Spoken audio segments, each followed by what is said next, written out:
आप देख रहे हैं अपना चैनल डी रेडियो। मैं दिलीप कुमार कुशवाहा। आज हम आपको बता दें कि जिस हिसाब से उत्तर प्रदेश के अंदर डिम्पल यादव के विषय में अभद्र टिप्पणी करने वाले मौलाना रशीदी अभी अपने बातों पे कायम जिस तरह से है, उसी तरह से अब वहाँ के जो समाजवादी पार्टी के जो कार्यकर्ता थे, उनको जो थप्पड़ मारा, वो भी अभी कायम है।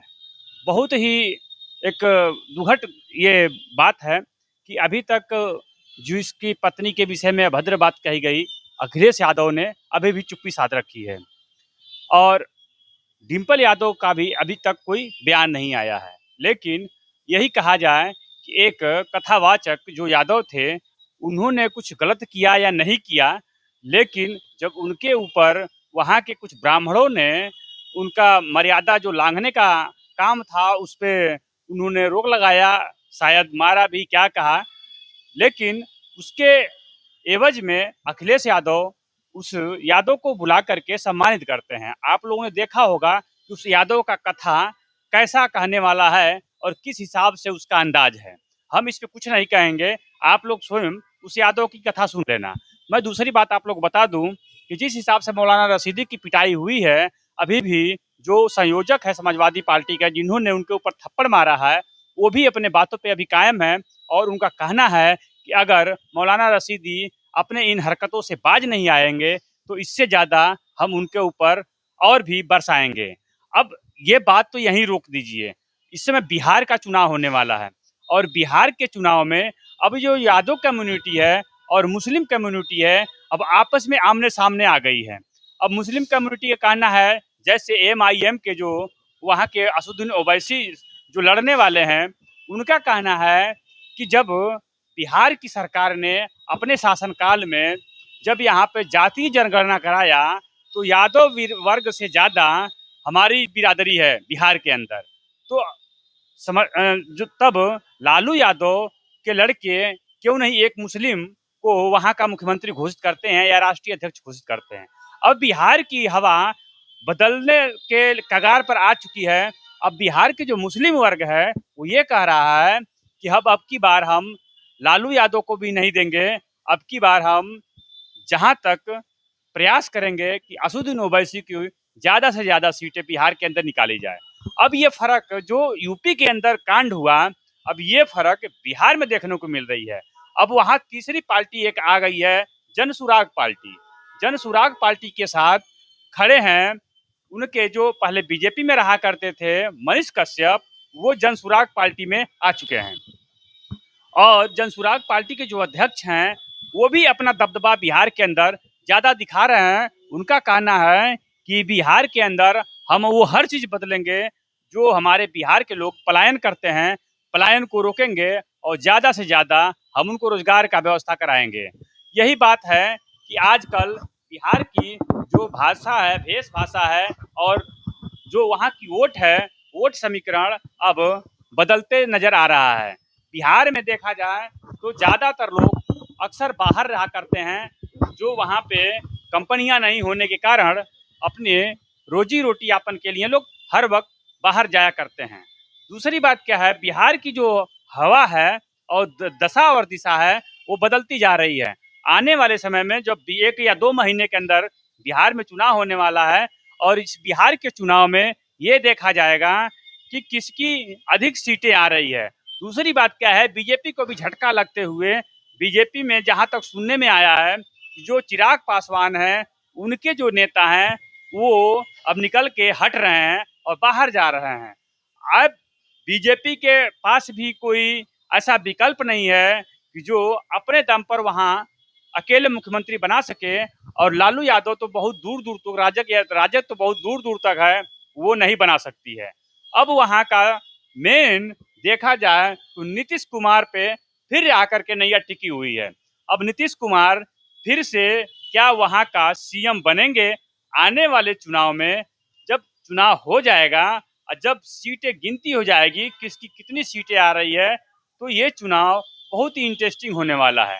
और जो बिहार का अगर फिर बीजेपी का सीएम बनता है, नीतीश कुमार को सरकार केंद्र में लाती है, तो फिर यूपी का जो मात्रा है वो बहुत ही ज़्यादा दिखाई देगा। क्योंकि अगर बिहार के अंदर असदुद्दीन ओवैसी का समीकरण बैठता है, तो बिहार के अंदर असदुद्दीन ओवैसी का समीकरण बढ़ता है तो यूपी के अंदर असदुद्दीन ओवैसी का बोलबाला ज्यादा बढ़ जाएगा, क्योंकि जो बिहार हमारे उत्तर प्रदेश से सटे हुए हैं, वहां के अगर मुस्लिम बिरादरी अगर असदुद्दीन ओवैसी को सपोर्ट करती है तो बिहार से लेकर के यूपी का जो माहौल है ये बदल जाएगा।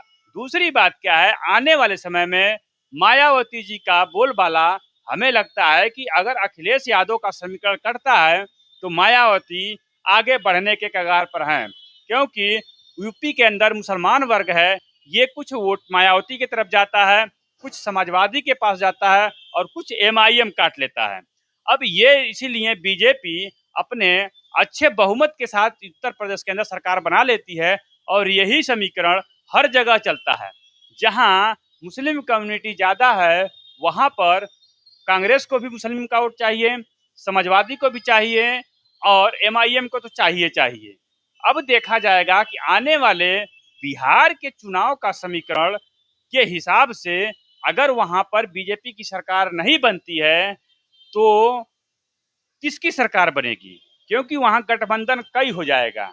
अगर दूसरी बात यह है, अगर बिहार के अंदर बीजेपी की सरकार बन जाती है, पूर्ण बहुमत से बन जाती है, तो बीजेपी नीतीश कुमार को केंद्र में ला करके खड़ा कर देगी और वहां पर चिराग पासवान या बीजेपी का अन्य कोई मुख्यमंत्री कायम रहेगा, क्योंकि बीजेपी ऐसे एक संस्था है, ऐसी पार्टी है जिसके मुख्यमंत्री के विषय में किसी को पता नहीं चलता है और अचानक ऐसे मुख्यमंत्री देती है कि सबका समीकरण बना का बना रह जाता है और धरा का धरा रह जाता है।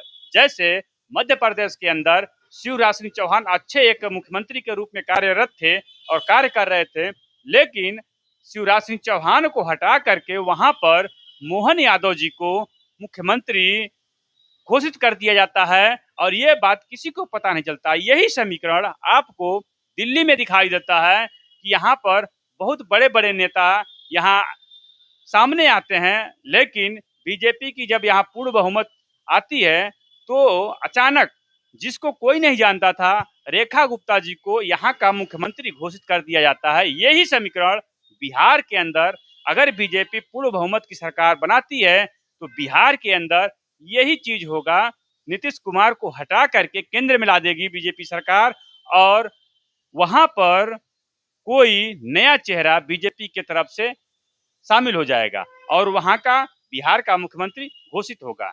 अब जब बिहार में अगर बीजेपी की सरकार बनती है पूर्ण बहुमत से तो यूपी का फिर बहुत कोसों दूर समाजवादी का जो अपना एक एजेंडा है कि अब की बार मुख्यमंत्री हम बनेंगे, ये एजेंडा कोसों दूर चला जाएगा, क्योंकि अगर 27 में बीजेपी फिर उत्तर प्रदेश के अंदर अपनी पूर्ण बहुमत की सरकार बना लेती है तो कोई विकल्प न कांग्रेस के पास रह जाएगा न या अखिलेश यादव के पास रह जाएगा, क्योंकि इन लोगों का जो समीकरण था, जो ये लोग 99 सीट पाए थे, ये दो के इफेक्ट में लाए थे।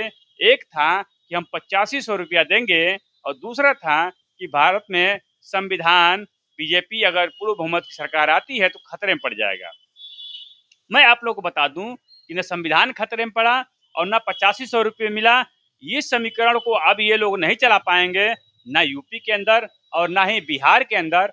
अब बिहार की वोट गिनती होने के बाद और पड़ जाने के बाद अगर सरकार वहां बीजेपी की बन जाती है तो फिर उत्तर प्रदेश सीमा से सटा हुआ है, यहाँ पर बीजेपी को रोकना अखिलेश यादव के बस की बात नहीं है। आप देख रहे हैं अपना चैनल D3D, मैं दिलीप कुमार कुशवाहा। आप सभी को धन्यवाद।